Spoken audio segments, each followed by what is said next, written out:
Hi friends, మీకు ఈ వీడియోలో ఒక latest update useful information share చేస్తున్నా రిగార్డింగ్ మెసేజెస్ అనమాట.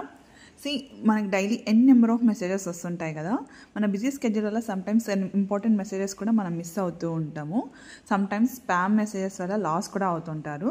సో ఈ ప్రాబ్లం చెక్ పెట్టడం కోసం telecom regulatory authority of India వాళ్ళు ఈ విధంగా సెండర్ నేమ్ ఉంటుంది కదా, ఆ సెండర్ నేమ్ పక్కన హైఫన్ పెట్టేసి ఒక లెటర్ అనేది ఫిక్స్ చేశారనమాట. సో ఈ లెటర్ని బేస్ చేసుకొని మనం వాట్ కైండ్ ఆఫ్ మెసేజెస్ అనేది ఈజీగా ఐడెంటిఫై చేయొచ్చు. ఈ విధంగా ఉండడం వల్ల మనకు ఇంపార్టెంట్ మెసేజెస్ని ఓపెన్ చేయకుండానే ఇంపార్టెంట్ అయితే ఓపెన్ చేసేవచ్చు, అదర్వైజ్ మనం అలాగే ఇగ్నోర్ చేయొచ్చు అనమాట. ఇది May 6, 2025 నుంచి ఈ విధంగా ఇంప్లిమెంటేషన్లోకి ట్రాయ్ వాళ్ళు తీసుకొని వచ్చారు.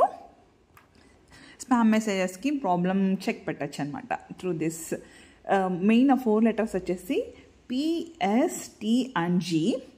P మీన్స్ ప్రమోషనల్ మెసేజెస్ అనేసి, S అంటే సర్వీస్ రిలేటెడ్, T అంటే ట్రాన్సాక్షనల్, G అంటే గవర్నమెంట్ మెసేజెస్ అని. ఈ ప్రమోషనల్ మెసేజెస్లో ఆఫర్స్ కానీ యాడ్స్ కానీ ఇలాంటివి వస్తుంటే మనకు అవసరం ఉంటే ఓపెన్ చేయొచ్చు, అదర్వైజ్ జస్ట్ ఇగ్నోర్ ఓపెన్ చేయకుండానే.